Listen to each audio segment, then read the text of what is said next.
화창한 날씨가 계속되고 있는 요즘, 나들이 또는 여행 계획 중인 분들 많으시죠? 휴가철도 점점 다가오고 있는데요. 그런 여러분들이 꼭 알아야 하는 사실이 있습니다. 바로 여행지에서 나도 모르게 불법을 저지를 수 있다는 사실. 과연 어떤 것들이 있을지 오늘의 법인카드에서 한번 알아보도록 하겠습니다.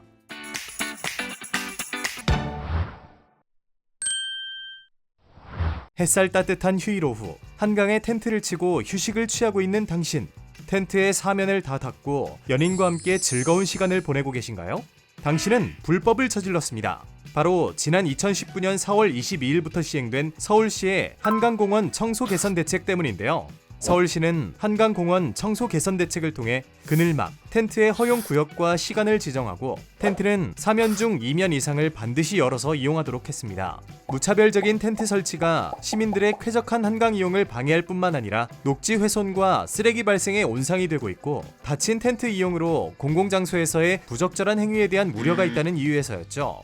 참고로 현재 적용되는 기준은 다음과 같습니다. 2022년 한강공원 내 그늘막 허용구역은 4월 18일부터 10월 31일까지 운영하고 운영시간은 4월 18일부터 5월, 9월부터 10월까지는 오후 7시, 6월부터 8월까지는 8시로 하여 해당 시간 이후에는 그늘막과 텐트 모두 철거하도록 하고 있죠.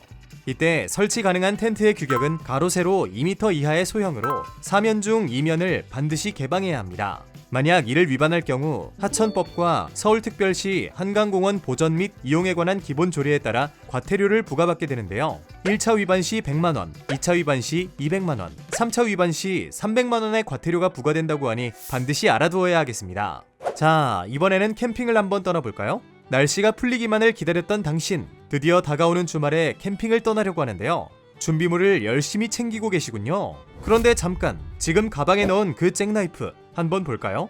칼날의 길이가 6cm가 넘는군요. 혹시 허가는 받으셨나요?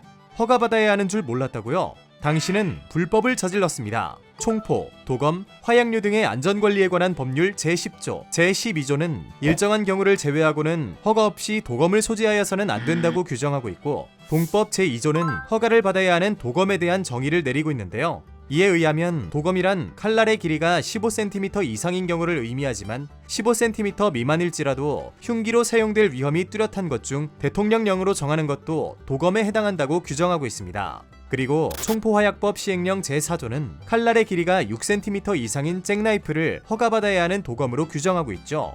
최근 캠핑 붐으로 인해 캠핑 용품에 대한 수요가 폭발적으로 늘어나며 시중에 불법 잭나이프가 무분별하게 유통이 되고 있는데요. 온라인 쇼핑몰, 해외 직구 등 다양한 경로로 쉽게 구할 수 있다 보니 단속을 하기 쉽지 않다고 합니다. 만약 이를 어기고 불법 잭나이프를 소지할 경우 총포화약법 제71조에 따라 5년 이하의 징역 또는 1천만원 이하의 벌금에 처하게 되니 꼭 숙지하고 계시길 바랍니다. 자, 이제 준비물도 다 챙겼겠다. 출발해볼까요? 최근 유행하는 차박을 하러 떠나는 당신. 화창한 날씨에 드라이브도 하고 기분이 참 좋은데요. 지나가다 보이는 강가에 차를 세우고 예쁜 풍경을 바라보며 맛있는 바비큐를 하려고 불을 피운 당신. 당신은 불법을 저질렀습니다. 하천법 제46조에 따르면 하천의 이용 목적 및 수질 상황 등을 고려하여 대통령령으로 정하는 바에 따라 시 도지사가 지정 고시하는 지역에서의 취사 행위는 불법입니다. 위반 시 하천법 제98조에 따라 300만원 이하의 과태료가 부과됩니다. 아, 이제 옆에 있는 산에 올라가서 구워 드시려고 하는군요. 당신은 또 불법을 저지르려 하고 있습니다. 산림보호법 제34조에 따르면 산불 방지를 위해 누구든지 산림에서 불을 피우거나 불을 가지고 들어가는 행위를 해서는 안 됩니다. 위반 시 산림보호법 제57조에 따라 30만원 이하의 과태료가 부과됩니다. 슬슬 짜증이 나시는 것 같군요. 이번에는 바닷가로 향하시네요. 바닷가 모래사장에서 밤바다를 보며 바비큐도 하고 텐트에서 낭만적인 밤을 보내시려고 하시는군요. 당신은 또 불법을 저지르려 하고 있다는 사실. 해수욕장의 이용 및 관리에 관한 법률 제22조 제1항 제5호에 따르면 누구든지 해수욕장에 지정된 장소가 아닌 곳에서 취사 또는 야영을 하면 안 된다고 규정되어 있습니다. 이를 어길 시 해수욕장법 제47조에 따라 10만원 이하의 과태료가 부과됩니다. 그럼 대체 어디에서 캠핑을 해야 하냐고요? 당연히 법적으로 허가를 받은 곳이죠. 자연환경 보호와 안전을 위해 반드시 허가를 받은 야영장, 캠핑장에서 즐거운 캠핑을 즐기도록 합시다. 이번에는 비행기를 타고 여행을 떠나볼까요? 봄에 제주도만큼 예쁜 곳은 찾아보기 힘들죠. 맛있는 것도 먹고 해변에서 사진도 찍으며 추억을 많이 남긴 당신. 이번 여행의 좋은 추억을 간직하고자 유리병에 바닷가의 모래와 조약돌 몇 개를 예쁘게 담아서 오셨군요. 당신은 불법을 저질렀습니다. 제주도의 보존 자원을 허가 없이 포획, 벌채, 채취, 훼손하는 행위를 했을 경우 제주특별자치도 설치 및 국제자유도시 조성을 위한 특별법과 제주특별자치도 보존자원 관리에 관한 조례에 따라 2천만 원 이하의 과태료가 부과됩니다. 제주도는 화산섬이라는 특징과 독특한 환경으로 전 세계 다른 곳에는 찾아볼 수 없는 자연환경이 구성되어 있고 오직 제주도에만 존재하는 멸종위기 야생동식물이 많이 서식하고 있죠. 생태학적으로 아주 높은 가치가 있는 제주도의 자연환경을 보호하기 위해 이러한 규정이 만들어진 것입니다. 그렇다면 제주도에서만 조심하고 해외여행을 할 때는 이런 일을 해도 괜찮을까요? 물론 아닙니다. 외국에서도 자국의 자연 및 문화유산의 유출은 아주 엄격하게 관리하고 있습니다. 예를 들어 터키는 고대 유적지의 문화유산 보호를 위해 유적지 근처에 널려있는 흔해 빠진 돌 단 하나라도 반출할 경우 터키의 문화자연유산보존법 제65조 A항, 제68조에 의거 최대 10년의 징역형을 받을 수 있습니다.